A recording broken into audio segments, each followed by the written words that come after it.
welcome to the Good Music Show, Season 3. It is Julius here with my co-host, Danny Robbins. Hello.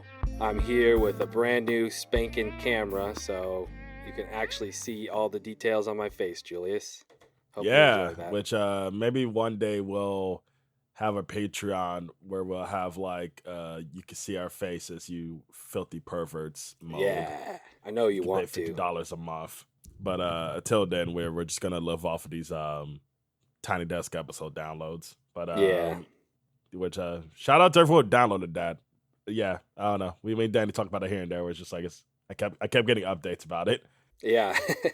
Oh, did you? But yeah, about you got this many downloads. I'm we haven't dropped the episode in a month. Oh yeah. All right, people still downloading. Cool. Thank you. But yeah, welcome back to the Good Music Show. We're going to be starting off this season with our favorite songs of 2025. Me and Danny have cooked up together a 20-song playlist of our favorite tracks. We individually made 10-song playlists, and then we put together a playlist that combines them and sequences them in a pretty cool way that we're sure every listener will enjoy. And yes. Yeah, I'm pretty proud of what we put together. I will be honest, this year has been very chaotic for me because every single week there was an album that blew me away. Or if not an album, a single or a leak. Just last week, they've been leaking a lot of D'Angelo songs. And not a lot, just two D'Angelo leaks came out. And I'm just this is just insane how good music is. Where whenever I'm in a bad mood, which is quite often if you're not a moron in these times, music brings me back to feeling peaceful. And I feel like me and Dan did a great job with what we had at the beginning of December when we threw together these playlists. But I will say there are definitely a lot of highlights that came out in just December alone that I'm man, I wish I could have threw these on here. But whenever I re-listen to it, I'm no. Keep it how it is. Keep it how it is. Yeah. Yeah, this was a fun little experiment that we did. Our first combined playlist. Normally we do our separate ones. Mm-hmm. So there's a lot of stuff to listen to. We got an hour and almost 20 minutes worth.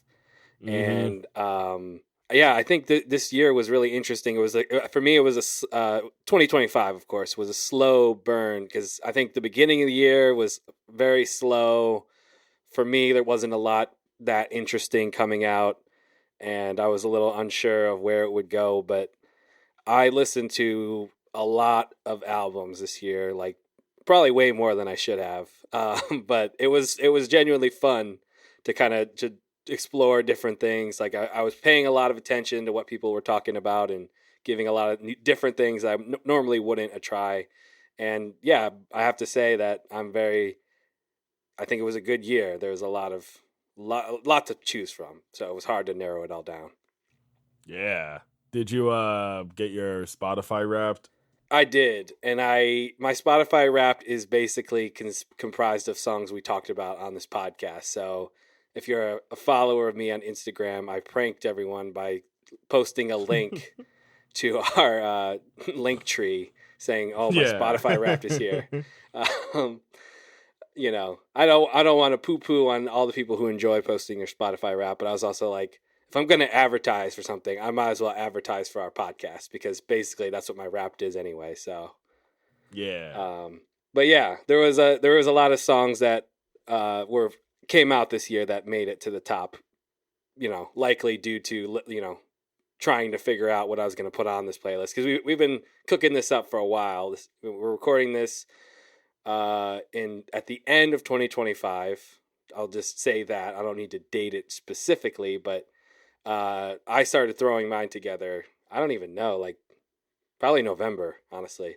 So it's been a lot of time thinking about what got me the most excited this year, but it was definitely hard to there was some things I had to cut that I was sad. So, but yeah, I liked what you said about music being a nice comforting thing to help you through difficult times, because that will definitely be a theme throughout my notes on all these songs. Some songs that are are there to kind of challenge you on what's possible with music. We'll talk about a few of those, and some of them are just like straight up like, hey, this is a style of music that we're doing and we're going to do it to the best of our ability, and they just nail it, and it's just exactly what you need. There's a nice mix, I think. We got some bangers in there, we got some slow, tender ballads, and all sorts of fun stuff coming. Yeah, no, where I'm excited for y'all to check it out. And we're going to spend an episode going through each song and reflecting on, what pieces of it stood out to like really make its inclusion here on the list. Yeah. But you ready to get into it? Yeah, I guess I'll just start out with like a couple, preliminary notes. Just one being like we have our 2025 favorite album of the year episode planned next. Which I picked Getting Killed by Geese, and Julius, you picked Nourished by Time, The Passionate Ones. So we just decided, since we're going to be talking about those full albums, we would not put any songs from those albums on this playlist. So if you're wondering, where's Geese? It's coming. If you're wondering where's Nourished by Time? It's coming. Our -1 listeners that are Well, I'm glad we have like the consensus pick. I'm almost gonna have nothing to say about that because everyone has said something about that. I'll be like, I'm probably stealing from someone, but I'm glad to highlight the passionate ones. I don't think most because for anyone who's listening who's been listening to this podcast, I'm very rap centric.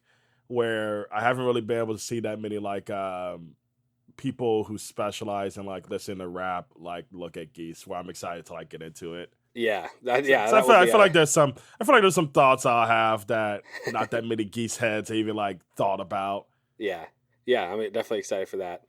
It's just an hour of us be like, why does his voice sound like that? Why did his mom write that thing in the book that everyone's bringing up for some reason? But and then also I just want to say I'm gonna try to not say this for every song, but every song that comes from an album on this playlist, I have listened to the album and I give my full stamp of approval. They're all great, so I'm just gonna try to like say that now once and then try to not say it after every song. Like, oh yeah, the album it's on is great. Yeah. Every album, I don't listen to albums, man. They suck. But, yeah. But no, I agree. Where I have like, I just noted it. Like, two of my picks are singles. Yes. But I'm with there with Danny. Like every song on here is from an album. Actually, no. Most of the songs on here are from an album that would be on my like. I already made my Topsters, which if you don't know, it's the 5x5 charts of album covers that people share on their Instagrams, and all of them are on there except for one we'll get to in a second, which I'm excited to talk about and explain why. But where I recommend all of them, Yeah. Well, I say let's get into it. Hell yeah. So the first song we have here, which you should really just have it on max volume, man, because it'll like get you ready to start the day or to finish out the day. It's Like WEEZY by Playboi Carti from his album that came out this year, Music, or as I like to call it, I Am Music, because it's I don't know why he didn't just call it that, but there's just I honestly spent a whole episode talking about everything that is very weird about this album. Every decision made for this album. So it's not want to kill Kanye before he like lost his mind, because a lot of the like weirdness of this album is indebted to like how Kanye destroyed how you release an album, because Music, similar to Life of Pablo and Donda, was basically forced to release. Like they were like, either release it or we're gonna basically kill you. And like Playboi Carti, when it came to Music, the track list we got is just a track list that was like basically what the files were, I'm assuming, when they uploaded it. Because it's like it's a 30 song sort by. yeah. Because like it's a 30 song album that's not really coherent at all, but that's kind of like the quality of it, which I really wish I won't try to like dwell on it for too long, but I really wish I could join a lot of my favorite like rap writers like on Pitchfork and Hearing Things who were ready to like crown it as like one of the best rap albums of the year. It's just has a lot of bad and uninspired material on it. But go into it more into our album episode. I made a 15-song playlist of music that for me is probably my favorite album of the year, but it's literally just a playlist that I threw together. It's not an offered thing by the artist who made it, which is why it's not my pick. But those 15 songs I love to death and are very much what I'm glad I could have got after waiting. I think it was 3 years to wait for this album. It's weird when the album, when you look at the back of it, it's like, oh, it's just only 3 years. But for some people, it's probably the longest years of their life. And, yeah, but like WEEZY is like the best song off of music. It's like, with Playboi Carti, I think he's like kind of the last titan standing of New Atlanta. Cause like I talked to Danny about this to an extent, but I'm kind of at the point where I'm just like, New Atlanta's dead. Like Migos is never gonna recover. Young Thug is washed, and 21 Savage is saying fuck the streets. So New Atlanta is like kind of dead at this point. Like there's only really Future who like, depending on who he's working with, it's going to be either a good tape or a forgettable one. Whereas Playboi Carti is still able to like release stuff that is like just not necessarily innovative, but it's like building off of like the history of Atlanta while combining it to be like more innovative in a way. You know what I mean? And like WEEZY, what I really love about this song, which was like my number one most listened to song of the year, is that it's built from a sample from this old Atlanta group. I need to look up the name of the group. Oh yeah, I meant to listen to that. Yeah, Rich Kids Bend Over, which I was obsessed. I mean, I've been obsessed with Atlanta rap probably my whole life because when I really think about it, Outkast all the way to like Carti, that's like been my whole fucking life of listening to music. And Rich Kids was during the era of, you know, Soulja Boy, T-Pain, like snap-driven party music from Atlanta. And like, it's a very like nostalgic summer vibe, but like it's like thrown into the insanity of like music's production because a lot of music's production is loud, it's grating, it's like begging you to turn off, especially from the first song, where like WEEZY is like this really wonderful synthesis of all that stuff working out. And also on top of it, music is Playboi Carti's best rapping yet, and you get to hear him like emulate a like '07 Lil Wayne, which I mean is literally the namesake of the song, but he's like pulling off flows that I don't even think Young Thug can pull off anymore, and like just rhyme schemes on rhyme schemes. It's like a very like, it's a victory lap of a song because like it's only 2 minutes. I may have played it like fucking 70 times this year alone, and like I can't get enough of it. Like it's just great, like from the beginning to the end, to Playboi Carti mimicking the like Swamp Izzo ad-lib at the end to like just the lyrics are so like damn like leaned out that like for a week I was saying most of them wrong. You know, I was purposely interpreting them wrong because I just really liked the imagery of like he's so leaned out that he's like a goofball, like, you know, I don't know, like a just nothing ever goes right, like he's just bleeding for no reason, even though I did consult the text of genius.com to find out what he was actually saying. I wanted to picture him in the real Cleveland, you know, Cleveland, Ohio, bleeding for some reason. And he meets someone and she has no idea who he is. You know, like but the voice he's doing, he obviously does a lot of voice across the whole album. That was like the big thing of it. But on this song, his voice is particularly like goofball. You know? Like it's very like, cause like the main persona he takes on in the album is this like very weird deep voice Future, which works for me since he started doing it. But I know for a lot of people it's like I can listen to Future, but like I kind of like the pockets that he's able to find with that Future would usually not really rap in. But with this one, like Danny said, it's like a very like, it's closer to Danny Brown than it is Young Thug. Like it's very like, he sounds like a fucking horn. Like it's very crazy how it sounds over the beat and like how much emphasis he throws into each word. Like spit on a bitch like pop, like it pops right in your ear, man. Like it's a very infectious song that for me, I was like so unsure when I first listened to music of like, what the hell is this? Is this the greatest album ever? Is this the worst album ever? But like WEEZY, when I first heard that at 11 a.m., because that fucking album came out at 7 a.m., it like was on repeat for me immediately. Like I was obsessed. Where, what thoughts did you have on it, Danny? I think, well, first of all, I need you to send that 15 song version of music. We'll post that I got you. in the description, and I want to listen to that because that's like, I thought that as soon as it came out, like, okay, this is like amazing, but I need the version of it that's cleaned up, you know? Yeah, and I tried my hardest. I think I made a pretty good thing out of it. Me and Jeremy, shout out Jeremy, we talk often about which songs we're going at. We disagree completely. Like, he hates like WEEZY. But like, I think like it's something else. Well, I'll definitely send it your way. Yeah, we'll share it with everyone if that's okay. Yeah. But yeah, I was definitely loving the lyrics and mixed with the voice. Like, I was thinking of like Howie from Uncut Gems, just having the bloody nose, like how he's saying he fucked up his thumbs because he's counting out the money. Killed his lungs and all that. And yeah, I think, a big thing about, we were just talking about Geese, and a lot of people have talked about that album, representing what 2025 feels like. But I think this album is in that conversation as well. If not more, an equal amount of sounding like, especially when you think about rap music. I mean, like, this song is track 25 of 30.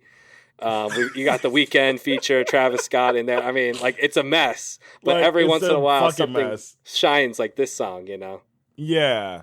So, and I just thought it was hilarious that when I was consulting genius.com, like the track description says the lyrics, quote, demonstrate how nonchalant he is towards fame, sex, and excess. But I'm like, did they not listen to the song? Because he's very, very chalant towards the end, where he's just like screaming and like, yeah.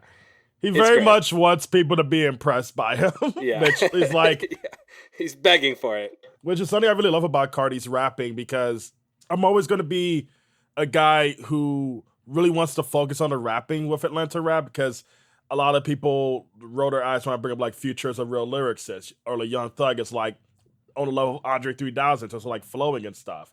And I think Playboi Carti, he was always, he was the face of mumble rap for a lot of his career. And I feel like the most shocking thing about music to me is seeing him dismiss the identifier. Because originally he took it on like a cult, like, fuck it, I am making mumble rap, but it's great. And it's him now like taking on this like deal of like, I can really rap my ass off and I'm going to, which is like such a great like thing to like get when you've been a fan of an artist like this for so long, who's like trying to like still be inventive. Because like I said, it breaks my heart to like feel this sentiment towards Atlanta rap. Yeah, but with guys like Playboi Carti, I'm hoping that kind of influence can lead to like it's still being inventive, which I know there's rage music. I have not really dug into it yet. Like buddy of mine keeps telling about this album called Rest in Bass. I'll maybe get to it one day, but it's just more I'm still mourning. Like I was not ready to like hate a 21 Savage and a Young Thug album this year. I was not ready for that at all.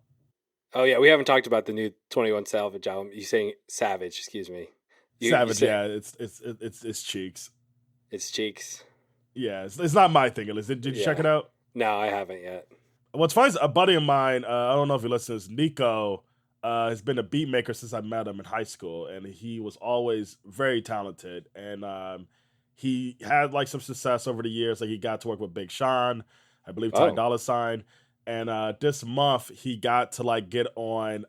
He got a beat on Conway the Machine's latest album, and 21 Savage's latest album. Despite his beat is on the CD version only, and I haven't heard the song because I'm not buying the CD. But like I heard the Conway Machine one where I thought that was cool at least. Where shout out Nico, that's awesome. Yeah, game placements with some legends. Yeah. But yeah, no, we're long live Atlanta rap. Atlanta's dead, but thankfully we have music. Yes. Music, other music too is helpful to have in this time. Not just Playboi Carti's music. But speaking of, crazy mixing decision. Oh, that was the other thing I want to talk about. Just like how you can hear like the fades on the elements of this song. Like, Yeah. that's a common thread throughout the whole album. But speaking of those mixing decisions and chalantness, we have Eatin Big Time by Tyler Childers, which is the first track on the album he put out this year called Snipe Hunter. And this was an album produced by Rick Rubin for the most part. There was additional production by Nick Sanborn of Sylvan Esso, which was really cool. But yeah, this song is like very similar vibes, just like throwing it all out there and screaming it all out there. I will say the Rick Rubin effect is present on the album. So like if you listen to the whole thing, start to finish, it does get a little tiring, a little grating by the end. But I really do think every track on it has something great to offer. And this one was like absolutely the big standout for me because of just how like bold of a statement it was, especially when he was teasing with the singles that he put out to promote the album. But what do you think of this one, Julius? Oh yeah, like have we talked about this on the podcast? I don't remember if it was on the podcast. I think it might have just been off mic. Yeah, you might yeah, because like I really loved the album. Like I listened to it a few times because Danny already brought it up. Rick Rubin produced it. I am a Rick Rubin skeptic to an extent because a lot of Rick Rubin's like earlier stuff is some of my favorite shit ever. Like I'm at the point of my life, like it changes every now and then, but like I'm turning 30 soon, so like BC Boys License to Ill is a perfect album, and a lot of that comes down to the combined genius of the BC Boys and Rick Rubin. I'm the kind of old person who can admit that.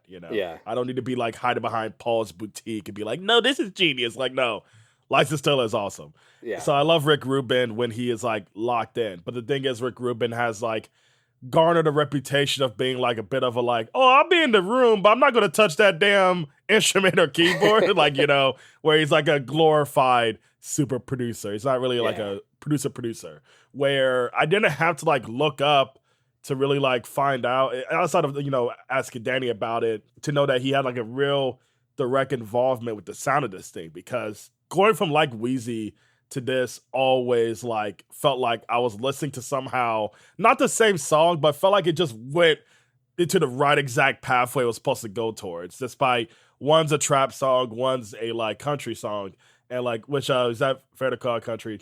Yeah, I always feel like I have to check. Yeah. Cool. So like I hate that. I hate that's the case, but yeah. It's actually loud folk. Yeah. It's folk trap. It's trap. The holler. It's holler instead of trap. The holler house. But no, but like it's like they're both an amazing kind of loud and rhythmic that is going on that like you would think Rick Rubin produced both. And like I am obsessed with the way Tyler Childers swears, because even like, connected back to Playboi Carti, there's a lot of emphasis and like every time he's saying fuck, like I haven't heard the word fuck. Yeah, he keeps that G on there. Not many people do. Yeah. Yeah, no, it's like it's really fucking like it, like cuz for me like something that's been fun about doing this podcast and being able to like be exposed to more music and this like side of the world through Danny's recommendations is like I wish I knew growing up how angry and how gangster this shit can really get, because this is basically like a Scarface song. Yeah. Like it's just a guy mad as fuck with a gun, and like it fucking slaps. Like I love this song where and I'm glad I'm there now, because I remember the first time I tried to listen to the album, because this is the first song, right? Yeah. Yeah, I remember I was having a hard day at work and I just put it on. I was like, oh my God, I can't fucking do this right now. So like, I was so glad that like I found the right moment and the right joint to be like, no, this shit slaps. Where I hope it's not too bracing to have these two at the start for people, but I think they're a great 1-2 punch of what 2025 feels like, Definitely. Yeah, and it's interesting, too, compared to the Playboi Carti lyrics of, like, because the line of, like, I'm big like Bieber, but she don't believe me. Like, I feel like that would be something Tyler Childers relates to, because he's got, like, a couple platinum songs that he references in the lyrics.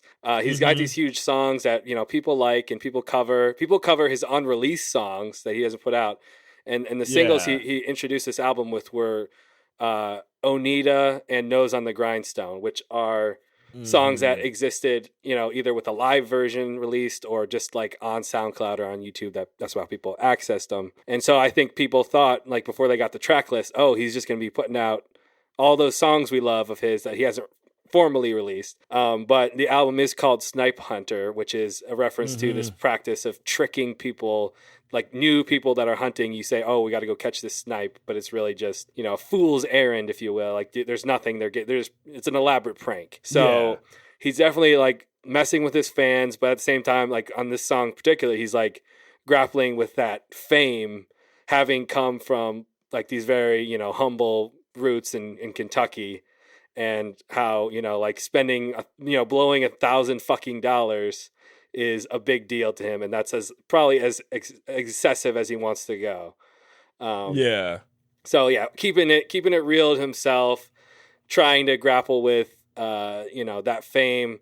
And it's like, the idea of going out on the road and touring is like a difficult thing to balance, with his family. And I think the last verse is really funny too, because he kind of like references Beyonce and gets a little freaky with it.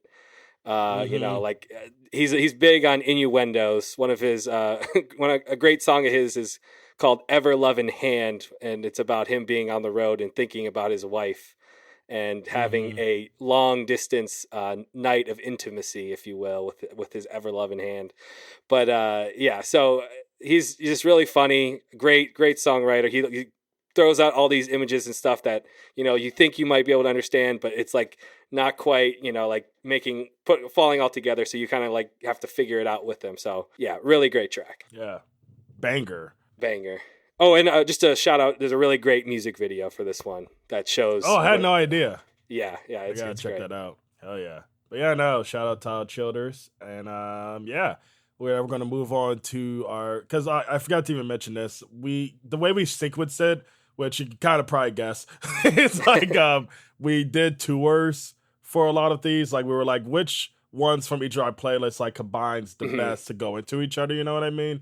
Which is why I'm really happy about the sequencing of it all. Yeah. And which is why I'm kind of going to be like relating them back to each other, how they work sonically, just so people can like know that there was a point with all of this. For the most part, we're switching off, but there's like one where we break from there's a 4-song section later. Yeah. But so now we got a familiar artist that I cannot stop talking about, and I probably won't.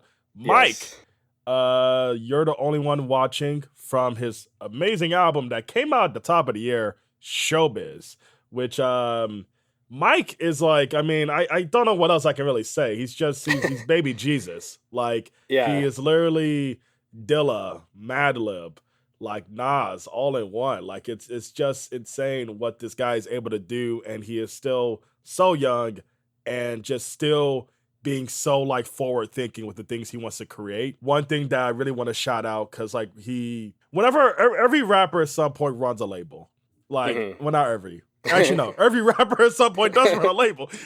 Like, Mike has his own called 10K, which is independent rap label that has like a lot of cool acts, where a lot of them are on my top stars for this year.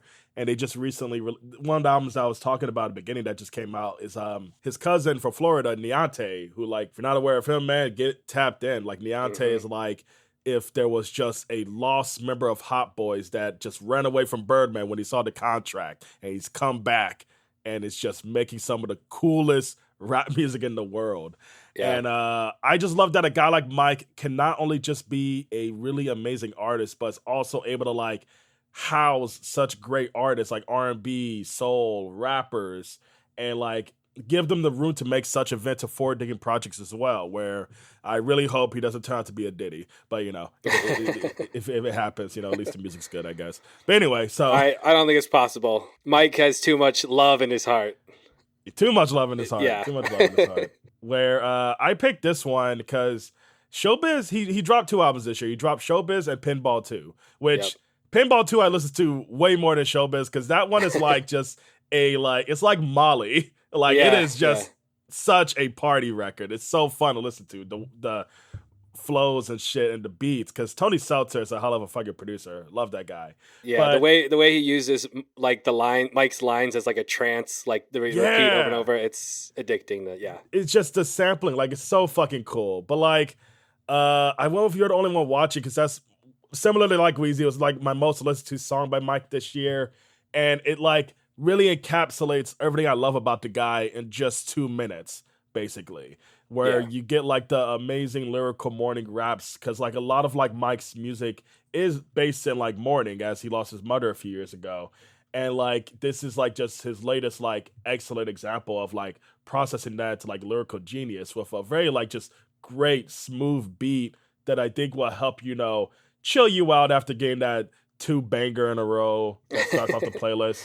Yes. And just a lot of great lines. Like I really, really can't say much about this song because like it's short enough where you can just play it and you'll get like what I mean, and just overhyping how good this guy is. Because of course there's gonna be detractors who are like, he sounds like he's asleep. It's just get over it, bro. You're only saying that because you'd want to piss somebody off. It's not about the music. You're just trying to hate. And that's fine. We all need haters. But once you're done hating, this shit's waiting for you, man. I love this track. Yeah, I'll just say, like, you introduced me to Mike with Burning Desire, which was 2022, right? I think. Yeah, I think so. And it did take me kind of a while to, like, because then I listened to the Pinball 1, but this year with Showbiz into Pinball 2, and then capping it all off with the Tiny Desk concert, this was the year where I fully became obsessed with Mike. And like I'm fully on board. If I wasn't before, it was just because I didn't get it, man. But I get it now. It's really the rapping is incredible. Oh yeah, no, and like and I was like mocking, but like it is definitely like something to take in at first, because I first checked out Mike like around I think 2018 because huge Earl Sweatshirt fan, which I love his latest album this year despite. I mean, I'll probably talk about more in the album episode, but like none of the songs on the album are featured here. They were contenders, of course, but they're not here. But for Earl Sweatshirt's like, hyping up of Mike around that time, I checked it out immediately, and I was just at first as dismissive as most Mike critics who were like, he just sounds like a husky Earl Sweatshirt. When like, the thing is, Earl Sweatshirt's already like kind of like a tough artist to get into, especially his later stuff, where Mike takes it even denser because he's not really like trying to make things sound perfect. Like he's honestly very embracing of like the flaws that could come through his sampling and through his like way of finding a pocket. Where I don't know if you remember this one song on Burning Desire called Zap, which I think is like it's a song that like I am obsessed with because the beat honestly makes no sense. It's like if Dilla was already like even more glitched out, where like the loop makes no sense, but the pocket that Mike finds, it feels like you can't nod your head to this until suddenly you are without even realizing it. Yeah. Where I don't know how to describe it because I'm making it sound like it's fucking magic, but like he is just able to somehow get you to get it as long as you just lock in and keep listening. Because at some point you'll get it. And like another similar thing to even like the Playboi Carti thing, this album's fucking long, but unlike music, it's all really great. Where like I think this like comes up pretty later in the album, which is why I want to bring that up. That like there's so much more to check out from this if you're already like into this, or if you're not too sure off of it as well. Yeah, I was glad you picked this one because like this is in my top 10 albums, Showbiz. But I would have had a hard time picking a song. Like if I would probably like I couldn't split Man in the Mirror into Artist of the Century just because that the way the songs go into each other is just too great, and both songs are amazing. But this one's really great, and he does that with the beat. Mike produced it as it's DJ Black Power, and he like flips a sample that's saying like you're the only one who I can love, but he makes it sound like the voice is saying you're the only one watching, which is just that production magic with sampling is just always really cool. And he's the verse that he gives is like I'm pretty sure he follows like the same rhyme throughout the whole thing. That's what's weird. He does that every song. Like I am shocked that it's been like this Mike stretch is technically like almost 6 years strong, and he has not let go of that one thing about his raps, which is what I like really admire. Because like a thing I go through a lot as a rap fan, because at some point every rapper falls off. It's like, when is the next project going to be like, oh, this sounds like the last shit, I don't fucking care. Yeah. And with him having a thing of like always ending on the same end rhyme, that should make the water get dry pretty quick. Yeah. But it still works. Like I don't get it. Whenever I point it out to people who are getting into him, most people don't notice it until like you point it out to them, which is like such a cool thing about his rapping. Yeah, definitely. And like I said, like he has like what he talks about is very intensely personal, and he's pulling out stuff from the depths of his soul, and it's just really, really great to hear, especially in a track like this dedicated to his mother, playing the I assume a voicemail or something at the end. So yeah, very sweet, very sweet. Yeah, I got that. Check out Showbiz if you haven't yet, and shout out Mike. So now we got that was the first single from Showbiz, and now we've got another first single. From spiritual rap blues to country rock blues, we've got Wednesday with Elderberry Wine. This is probably my most played song of the year because I started listening to it before the album even came out. And again, I really want to try not to focus on the albums because I already said they're all great, but this song is kind of like the poster child for it, for this album, Bleeds by Wednesday, because it's kind of like, it's the perfect encapsulation of this. They're trying to, I don't know if they're trying to do this necessarily, but it definitely reads this way, like trying to smooth out some of their rough edges that I'm sure the real Wednesday heads love those rough edges, and they're probably missing that on some of these songs. But I think they're trying to get the listener like me, who's like, I know for a fact Carly Hartzman has referenced listening to the same outlaw country station that I do. So we have that common love of like country rock or whatever you want to call it. So this song is just like, it's that to a T. It's perfectly done, perfect earworm chorus, great lyrics. The pedal steel playing is just phenomenal. Shout out to Zandy Kelmis. I'm not sure how you say his last name, but he's just incredible. The unfortunate story with this album is it was recorded, I guess, during the breakup of Carly Hartzman and MJ Lenderman, who I think at this point he no longer plays guitar for Wednesday. I don't know if they'll continue to collaborate in any way, but he was in the band, and then he blew up, and then now Wednesday is Wednesday definitely had a moment in 2023. But they're having an even bigger one, I think, with this year, making a lot of, year-end lists and stuff. So, yeah, unfortunately, it's one of those things where it's like, who gets to keep Zandy in the breakup? Great pedal steel player. Like, I really hope that works out for everyone involved. But, yeah, so what did you think of this one, Julius? Oh, I love it. Like, I remember seeing the cover on Pitchfork, because in the year of trying to wean off Twitter, I lost. It whooped my ass. But one of the sites I would check every day is Pitchfork to help me like rely less on Twitter to give me music recs. Yeah. And because Pitchfork, I will say, as much I can spend a whole episode complaining about the rap album list. Pretty good lately. Like the guys who are running it, they have like, they're not scared to like stuff. It feels like. Yeah, because there was a month where they gave like almost 3 or 4 best new musics, and I believe Bleeds by Wednesday was one of those ones. And I really loved the album cover, so I immediately added it to my library. I was like, I'll get to that at some point.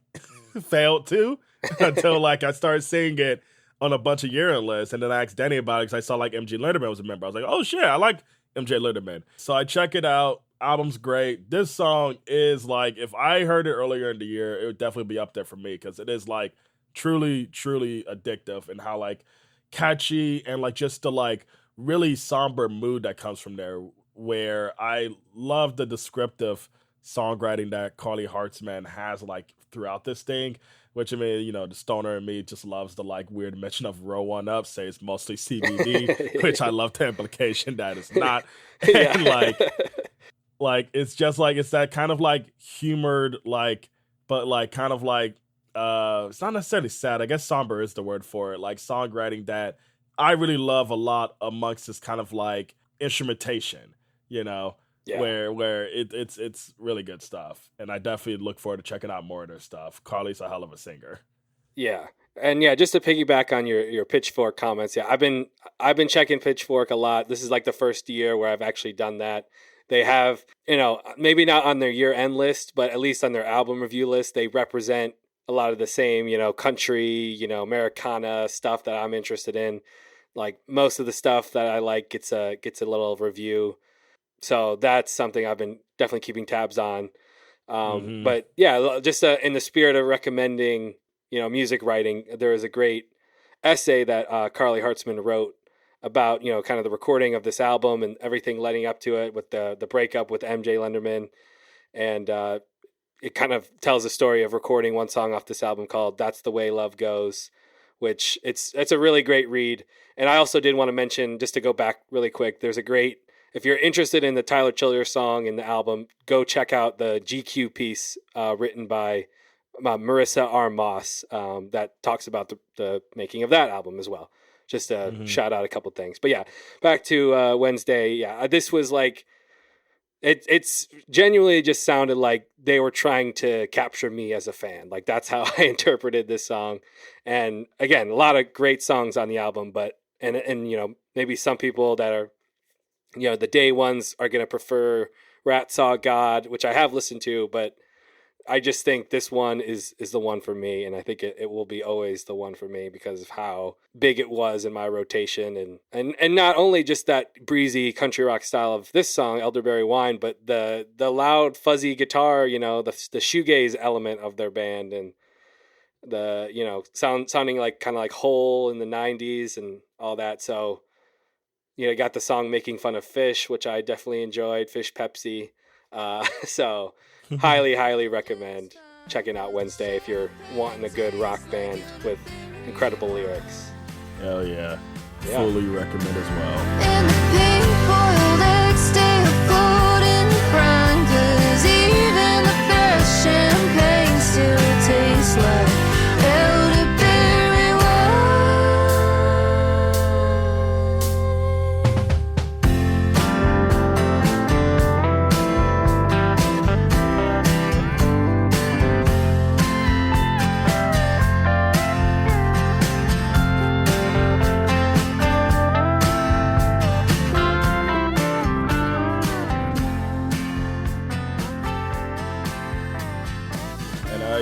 Let's move on to the next track, Dogeared, featuring Kapwani by Armand Hammer and The Alchemist, my favorite politically coherent duo. That's a joke. But this was a tough pick, like almost every single pick. I'm going to be saying that for every pick. And but with this one, I mean that specifically because similar to Mike, Billy Woods and Elucid have been having just a hell of a run where they're both fixing that fear I have about my favorite rappers of oh my God, when they're going to fall off, because they not only don't stop dropping, but every time they drop, there's always at least 5, which is more than I really need, songs. I'm just like, my God, these guys are just never going to stop getting better, Yeah. And it is more just stunning because I think Billy Woods and Elucid are just some of the best lyricists you could ever ask for in any genre. Their vivid imagery is just something else. And I had a hard time figuring out whether to pick a song from Mercy or Billy Woods' solo album from earlier this year, Gollywog, which on first month it came out, I could not get enough of it. As the year went on, I was like, yeah, I could just look at the news if I want to feel this way, where I just listen to it less and less, where it's still one of my favorites of the year, but was very, very ready for Mercy. Because the thing is, Mercy can be as dark as Gollywog, but I feel like Elucid, for me, is a bit more palatable than Billy Woods giving his best scary stories for an hour. Yeah. And Dog-Eared is just an incredible song from the beat. It's just, I think what I really love about The Alchemist, because it's very popular these days to be a contrarian of Alchemist. I think that sucks because The Alchemist, in a time where Pete Rock is making cool beats again and DJ Premier is dropping album with Nas, The Alchemist is really the last beat maker of that era of dudes who are very sample driven, who is still doing it in such a way that it's just finding the coolest 4-bar loop possible and having that to be enough for the rapper to go off of. Because he was before Dilla, he was before Madlib, and I think there is still something very special in the way that he's able to just make a sample be the driving point of each beat that he gives, you know, and like it's generally this one is like his best one in years. Like I cannot believe it every time I listen to it. And to just take it even further, they both just give these very, very gorgeous verses. Like Elucid's talking about like a breakup from what it feels like from the lyrics, and it's just like there's just this one line: everything justified when you starving, right? Like that is like just like, you know, I'm very happy in a relationship, but like I've been through like some really bad shit in terms of relationships, and like it captures just like this pitfall that like that thing can really feel like, and just very expressive, very great. And then as if you're thinking like, oh yeah, that must be it, Billy Woods just comes in with what is my favorite rap verse of the year. Yeah, it's like like it literally begins with she finished her drink and looked at me inquisitively, asking, what's the role of a poet in times like these? And then he just goes on for a minute about his day in the most poetic way possible. Yeah. And it just goes back to that opening part of the verse, creating this like weird slice of life loop that only a rapper like Billy Woods could make. It's like, I literally have tears in my eyes just thinking about it. Cause like, it's just a beautiful thing that reminds me of like, this really great song by Outkast, The Art of Storytelling, where you get to see like these two very unique rappers, both at the top of their craft, show what makes both of them special through what really made rap such a unique thing lyrically, storytelling, while like maintaining a rhythm, you know? And it's generally a perfect song from an album that like I really was happy that like was as great as I was hoping it was going to be, because the first one they did with Alchemist is to me my favorite Armand Hammer album, and this one is like, if I listen to it a bit more, it might be at the same level or even close. But this is like probably my favorite Armand Hammer song. Like it's perfect. Where sorry to overhype that, Danny. You can be like, yeah, this actually kind of sucks. No, I mean you first you texted me about this song specifically, and you said like song of the year contender. So I mean I can't disagree with that at all, because yeah, you're exactly right. I mean it's taking everything in me to not just quote the whole song. But I'll just say my favorite line. Well, okay, I'm not gonna say favorite line, but one that stands out very highly is "Mask Off Like Future." Yeah. Oh no, sorry. Let me start back. Sleight of hand, past moments of dread. Spider-Man perched alone on the ledge. Mask off like future. Rain sluicing through gutters. Like just cool. So good. I mean, so good. I'll say similar to Mike. I mean, this was the year where Billy Woods finally like clicked to me, and to the point where now I'm obsessed with both, and I'm throwing Elucid into that as well, because I didn't get around to listening to his 2024 album, the solo one. And this is the first Armand Hammer album I've listened to, but I've heard Billy Woods before, but this year with what I'm calling Goodness Gracious, just to be safe there, the Billy Woods solo album. You ain't trying to get the Fantano comments. Yeah.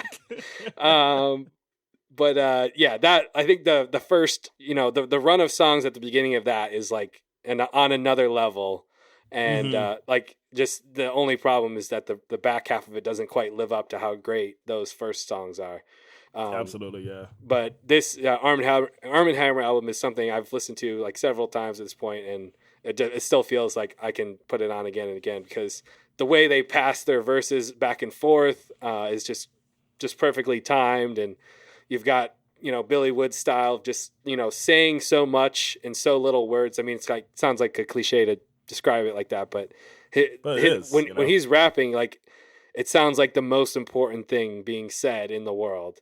And not to get too crazy, like there was a Reddit post on the Billy Woods subreddit that I saw where someone was like, I don't like any rap music because it's not as good as Billy Woods. And everyone's like, yeah, that's kind of like dismissive of a whole genre of music, don't you think? Yeah, and he's like, what? I can't like it. Like, which is like I wish I could like put my arm through the computer and just hand him a Public Enemy CD, because like I think what really sucks about like how great Billy Woods is that like because like there's I'm glad Danny brought up like some really great rhymes for like Tyler Childers and Carly from Wednesday, but like there's a really great interview from a guy who I don't like a lot on Twitter. Yeah. Joshua Minsu Kim. Like I like his writing a lot, but on Twitter, it's like he just logs in just trying to like throw a dynamite and walk away in like a crowded room. Yeah.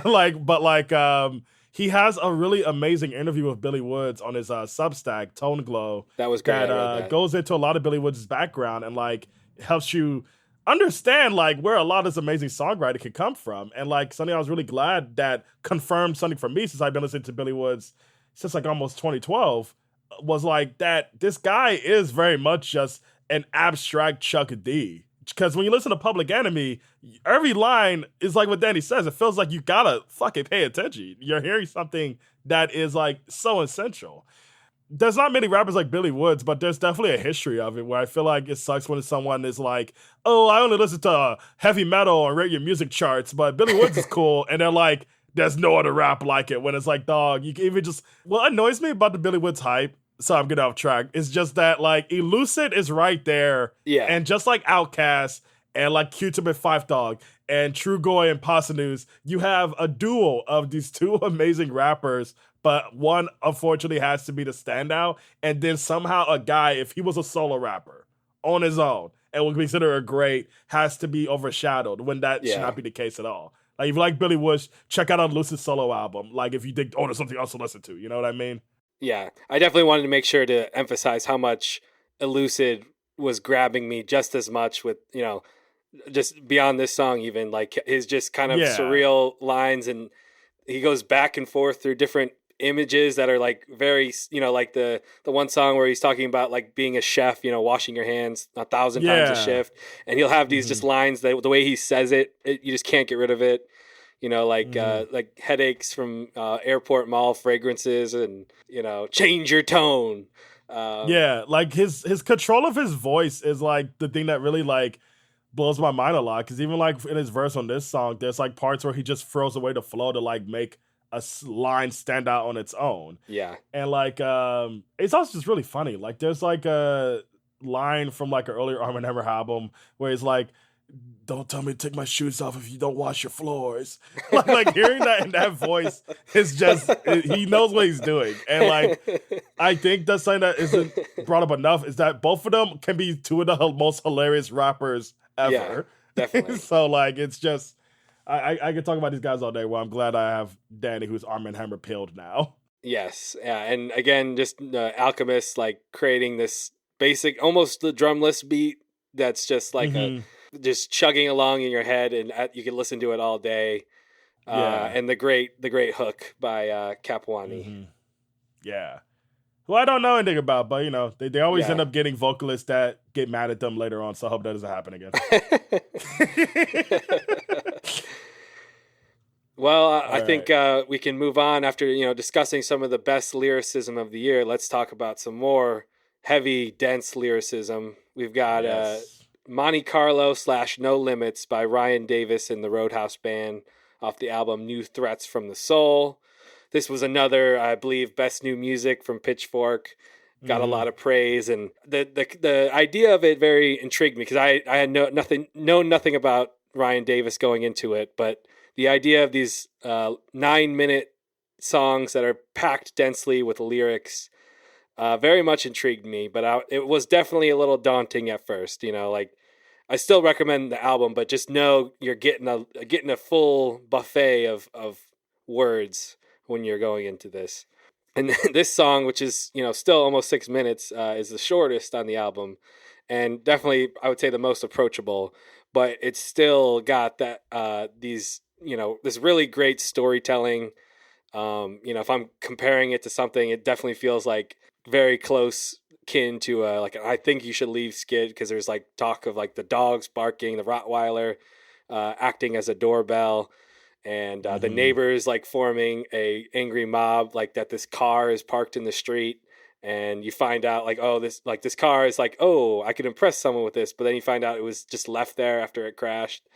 So what do you think of this one? Oh, I'm obsessed. Where I've been like really stuck with like I said, there's just been so much stuff coming out at the end of the year where I've been meaning to check out this album because I am just obsessed with this song. Like I was always looking forward to it whenever I was listening to this playlist. Like it's because it starts off where you're already into it instrumentally, but then it just breaks and becomes this like, it's not drum and bass, but it picks up an insane tempo Yeah. that you wouldn't really expect with the earlier part, where instrumentally alone, this song is like a masterpiece. Like Yeah. the way they're able to like control these contrasting sounds, where as Danny brought up, the lyricism is like just gorgeous. Every line really does just paint a picture as like just unique as the cover of the album, where I similar to like where I feel about with the previous song, Arm & Hammer, I just feel like there's not really much else I can say because the song itself is just, it'll take your breath away if you really just like give it a listen blindly like I did. Yeah. And I do think it's fascinating that he's taking, the band name, the Roadhouse band, which paints this picture of like, a touring, country rock band or whatever. Mm-hmm. But the music, like the lyrics obviously are very meticulously put together. And reading an interview with him on Up Rocks, it definitely seems like he takes time to construct these. Like they're not just thrown together. And it's obvious once you listen to, I'm curious, once you check out the album, I'm curious what you think, because there's so many like great songs. You got like Mutilation Springs and then Mutilation Falls, and you've got like the title track is the first track on the album. It's fantastic. But yeah, they're just really well put together, and musically he definitely pushes the envelope too, because yeah, it's like sounds like just a typical country rock breezy song, but then this I think you call it a breakbeat. I don't know technically what it's called, but with the fiddle melody, that almost sounds like it could be coming like out of Morocco or something like that. But yeah, it's just a really cool blend of sounds and like you got the distortion sounds like separating the verses, and it kind of swells up and causes each new section of the story to be like you're on the edge of your seat waiting to hear what comes next. Yeah, no.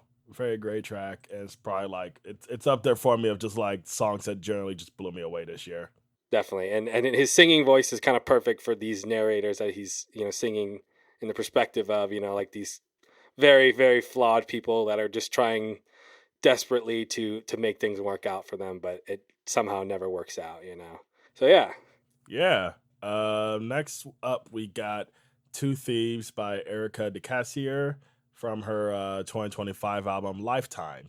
Now, Erika Casier is an artist that I've been aware of for a minute. Like, if you listen to like a lot of just really cool soul music that blends R&B, like Blood Orange, you'll come across Erika Casier as like a contemporary in that sound. I believe they even collaborate on a couple tracks. So, Erika Casier is an artist I've been intrigued by for a while, but like her albums haven't necessarily like grabbed me as much as I was hoping for, as much as her standout songs from those albums would. Lifetime completely changed that. Front to back, it is like just insane. Like every song, I was like shocked at what new like angle she was showing that was possible with this like revisionism of like trip hop, but also like using elements of New Jack Swing and like Quiet Storm, like Sade. Like it's really something else. And like just these very like sad love songs. Like Two Thieves was the one I ended up going with, despite it could really change depending on the day. Mm-hmm. But that one really blew me away, especially with the drums. Like this is a very like fun album if you're into like some cool percussion. Where when I got to see her live this year, that was like easily my favorite part. She brought like a live drummer who was just killing it on a drum pad, like one of those electric drum pads next to her singing. It was really cool, and it really like made me aware of like how much I really love the drums on this thing. Where what'd you end up thinking of this one, Danny? Oh yeah, I love this one, and like it. This was kind of like going back to what I was saying at the beginning of the episode. Like, sometimes when I think about the stuff I gravitate towards, I'm like, is it too referential to the past? Is it just kind of like redoing something that's already been done? A lot of times I see these pitchfork lists, Las Tucanakas, they're like trying to sound like nothing else that ever exists, and I'm like, I don't get it, I'm old, it's too much, I just want to turn my brain off sometimes. Xavier's So Bass is better than Illmatic, bro, trust me. Yeah, so but it's great to hear like that there are and across multiple genres there are people that are they're paying homage to the past, like you said, you mentioned Sade, people compared it to Janet Jackson, and Portishead and with the trip hop thing. And yeah, this song is just great. I mean, like, there's nothing wrong with enjoying something that sounds like other things when it's this good. And it's it's a more than just an amalgamation of the styles, and it works so well. I mean, how could you argue with that drum beat? That's how you win my heart over, So yeah, checked out this album, and I was really into it. I need to spend a little bit more time with it because it was a late entry into what I listened to this year. But yeah, this song I love. I mean, that beat is the way it kind of chops and screws it at the end too is awesome. Yeah, no, and like just like because all of it's like self-produced, which I think is like something that needs to be noted and talking about this album. Like her ability to know when to like cut out certain elements to like really bring structure, just shows her expertise in that. Because I feel like I don't know, like whenever people are producing their own stuff, it's very like I'm trying to think of an example. If I want to think of an example, I don't want to be mean, but like it can be like, you got such a cool thing here, but you're not really thinking about like how does it shift when you take out certain elements to see how that adds on to it, And like this song, I think is just a great demonstration of something she's pulling off throughout the whole thing, and like there's just a lot of cool things going on here. Where definitely check out if you just like any of the things we named, because like Denny said, it's like it's annoying when an artist is getting acclaim for like just rehashing the same thing. That's why you'll never see Bruno Mars being critically acclaimed, despite he forever has a permanent residence in Vegas. Yeah. But here, it's like able to be still so forward thinking while like her being aware of the stuff that she like really loves. Where I definitely recommend. I think Pitchfork did like a write up or interview of her. I definitely recommend checking that out if you like the album. If you want to like get familiar with more of her influences. I think Alphonse Pierre wrote that. Oh yeah. He might have. Which yeah, that guy's funny. We bring him up a lot because he has like just really. He like I think I was talking to Danny, but I just think it's crazy. He's like the rap writer there, and he like has no regard for anything that is like it's not necessarily mainstream, but like agreed upon. Like I don't know how to talk rap with anybody who's like, yeah, no, Kendrick sucks now. It's just like. But Drake could be good again, though. Like, that's just, it feels like I'm talking to someone in a different timeline where, shout out Pitchfork for making that their head rap guy. I think that's cool, but it's also interesting. So, yeah. That's Erika the Casier.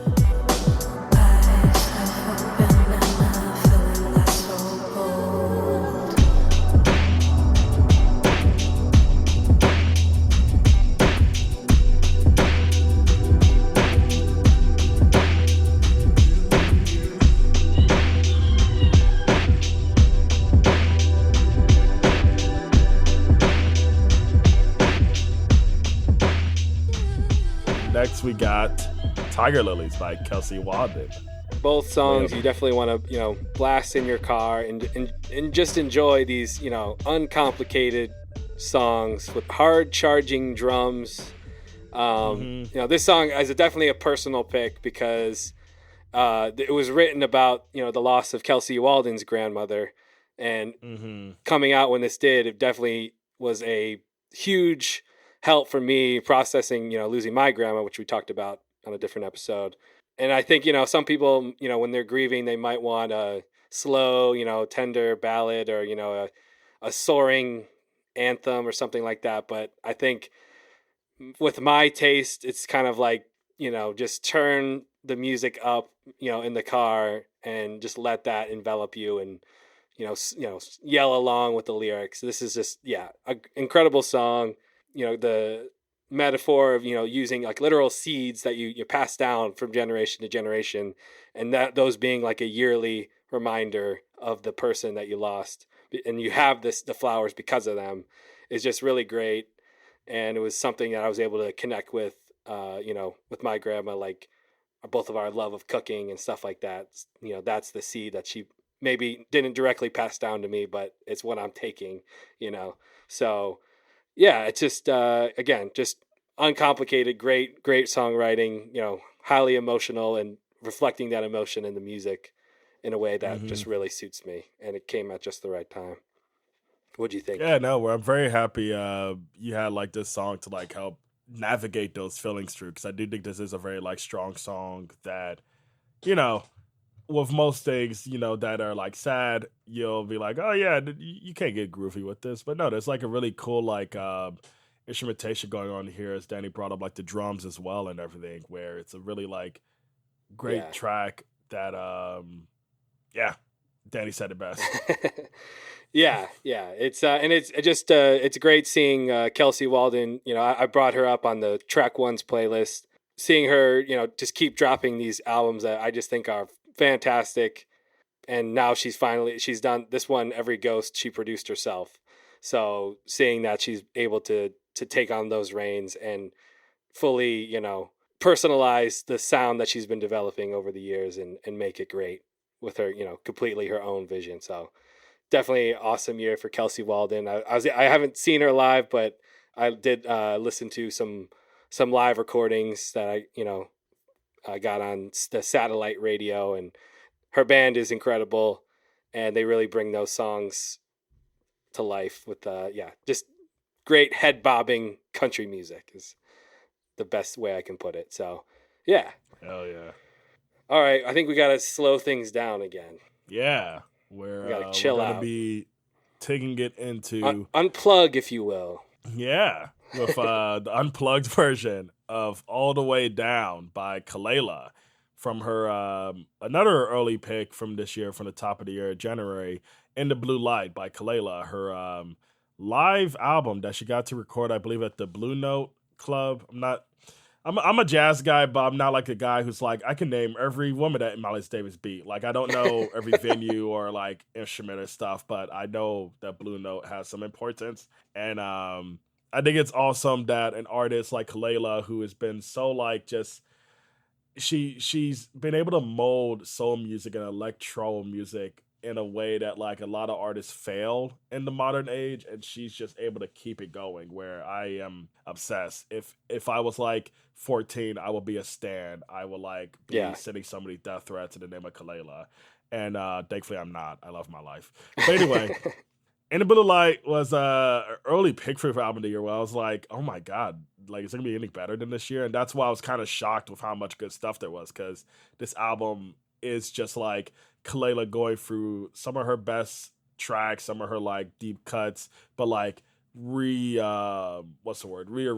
to like not necessarily be jazz, but like, however you will make such songs that are based in electronic music into being like live instrumentation, which is really cool. You get to hear like a lot of cool renditions of tracks that are just classics in the electro realm. And All the Way Down is like the one I picked. There's a lot of great songs out here, but that's the one I picked because this is like always been one of my favorite Kelela songs from her very underrated EP, Hallucinogen. The rendition here just makes it into this like really, really just amazing, chill song that still has like the emotions that are there from the original, but in a way that I never really thought you could like process it, I suppose. Yeah, I definitely really like this album. It's not, at the top for me, maybe only because the first half of it is just maybe a bit too chill. Like all the songs are kind of similar, but the second half of it is where it really like, wows me. And I'll say this is like my first really entry point into digging into Kelela's music. Kelela. So yeah, nobody here listens to her. Yeah. But yeah, like she goes like with the more like traditional jazzy styles on the second album, mixed with transforming the songs from like the electronic stuff, like you're saying. And this song works so well to me just because the song itself is just written so well. It's got the perfect chorus that will get stuck in your head, and it was really cool to get a live album like this with you got the harp and the piano and the drum there. So it works really well. And like I said, it might not be on the top of my favorites list, but it's definitely on my list. And just because of how much she's able to do with those live instruments and stripping everything back. And she's a fantastic singer. And this song is definitely a highlight from the album. Hell yeah, really cool album. And next we got another pick from Danny. Yes, yeah, we got the poppy jazz that's reminiscent of an old, decades old tradition of, low key, beautiful singing, great songs, to now we've got a poppy country song reminiscent of a only 1 decade old tradition of Taylor Swift being one of the biggest pop stars in the world. And, I just can't help but think of Taylor Swift just because she had an album out this year. And, it seems like the tides are turning against her with the Life of the Showgirl. Even though Rolling Stone did give it 5 stars, I think most people are now in a place where they're willing to criticize her. They're willing to call her out. I forgot they did that. Yeah. Yeah. The 5-star album ended up number 20 on their 100 list? I don't remember exactly what it was, but yeah, I just thought that I couldn't get over that myself. But so this song, it made me think, because as soon as it came out, I was like, oh, this is like an instant classic. It's the song's called "That's Gonna Leave a Mark" by Molly Tuttle, and it's at least she's had put out solo albums before, but she's been on a run with a backing band that's pretty straightforward bluegrass called Golden Highway. And she's going back to, just having her name on the cover, and working with a producer that has a lot of, credits in the popular country world, to, some good results and some I don't really care for personally, but Jay Joyce is the producer. And so I think some of those bluegrass fans were very nervous to hear that he was going to be involved. But I mean, I think this song, the first single, this was like a very clear indication that she has what it takes to make it big. That's the whole thing, with the fans of the country that I like, they're mad because it doesn't get played on the radio. It's not, people don't know about it. Only, it's almost been kind of a niche thing, but it's gotten bigger and bigger.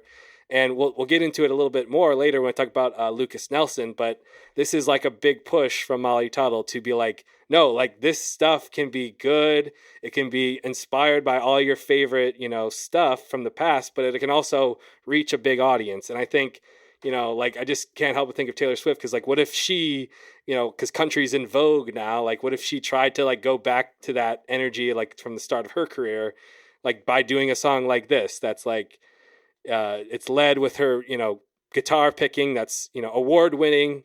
She's an award-winning bluegrass guitar player. She's kind of developed her own amalgamation of guitar, technical styles of playing, and this kind of claw hammer mixed with flat picking, which if you don't know anything about bluegrass, it probably sounds like gibberish, but it's just sounds great, and she's incredible. But now she's focusing on, hey, these songs, we can make these hits. And I think this is a hit. So what'd you think of this one? Oh man, I really like this one. It's just so damn fucking catchy, where I'm somebody who I like hearing music at a store. I have a Walgreens that plays music. It's awful. But if I feel like there's music that is so catchy and good that you can make an incredible soundtrack for a store. People want to keep coming back just to hear those songs. And totally. Because my thing is, people will probably be like, isn't it an insult to say this song would be great in a store? No. Because stores, we all go to them. We all have to go to a store. Yeah. And I feel like I would love it if I could go to a store and pull out Shazam, while I'm waiting in line, because there's only one cashier. And this is a song I would love to be in a hypothetical scenario, because it's just so damn catchy. It's so damn just it has such a good vibe to it. And I'm glad you brought up Taylor Swift, just because similar, me and Danny were talking about, Alona's been making me watch the Harry Potter movies, so I am becoming culturally informed. And one day that may be the case. No, it won't be. I never listened to Taylor Swift's albums, so I am so culturally uninformed with that. But I hear the songs here and there, and I've watched The Bear, and they have, the big song drop of Love Story. Mm-hmm. And this feels like what I wish a singer with that, ability to tap into that kind of sound to do with this thing. Not saying, hey, Taylor Swift, hire Molly Tuttle as a ghostwriter, but this is just such a good thing that you would assume this would be the biggest hit of when it would drop or whatever. Where it's kind of weird that there's not really like a room for this kind of like song, you know? Because I don't know, anyone can listen to this and catch the beat and be like, oh damn, she little girl singing her ass off, you know? She's actually 60, but you know, like, but yeah, no, where I really like this one a lot, and I'm definitely similar to like a couple other of these. I need to check out the full album just to like see what else is there to find. Yeah, there's a lot of, you know, great similar earworms, and they do, you know, go a little bluegrassy, and a really interesting slowed down kind of bedroom poppy cover of I Love It, the Icona Pop Charlie XCX song. Charlie Shex. What's funny is I say Charmin. Like Harley always makes fun of me for saying Charmin instead of Charmin. I don't know, but I can't say Charlie. Charmin's brat. Wiping your ass is brat. Yeah. God, that was just last year. It feels like it's been a decade. Yeah. Oh yeah. It feels definitely. Well, it's been over a year since the brat thing, so it's yeah. But yeah. So definitely a great song, and I'm really glad to see. Like, yeah, there's a whole debate, you know. Well, first of all, I'll just say this song just kind of makes me picture, like, you know, the white bearded dads that are really into the same music that I'm into, and none of their family likes it. But when they put on this, like, I can just picture, like, oh, their teenage daughter would actually like this, and they could bond over that. Like, that's like the kind of heartwarming feeling I get from this music. But similarly, just like from an industry kind of standpoint, like, I think, we need so many great songwriters out there that are just kind of living in an independent scene, and it's working for them. But you have like Molly Tuttle and a couple other artists I can think of that are actually being like, hey, like let's promote this. Like, it's good. Like, it'll sell, you know, people will like it. You know, let's get it out there. Let's compete with the pop country mainstream kind of establishment thing that there's very insulated, and they do things their way, but it's like, I'm like, hey, we can compete with them now. We've got an audience and that wants to hear it. So yeah, this from that kind of standpoint is why I wanted to include this song, and also because it's just great. So yeah, fully agreed. So that's the halfway point of our 20 song playlist. Like I said, very meaty. We're losing stamina ourselves right now. So I think we're going to do a 2-parter. So and that's the last we ever heard of the Good Music Show. And this true crime podcast as we look into what happened. No. Yeah, we need to like start a murder mystery. Like, what happened to the Good Music Show? Yeah. But yeah, no, thanks for rocking it with us on this part 1. We're excited to talk to you more about what's on the later half, because we got some really fun artists like Fuss, D-John, Lucas Nelson. Yes, Kia. And more. Yeah. Talk to you later. Yeah, you should throw an echo when I say and more. Yeah. And like it just starts peaking. Fucking ears bleeding. All right, now we need a break beat to end it out. So, bye everyone.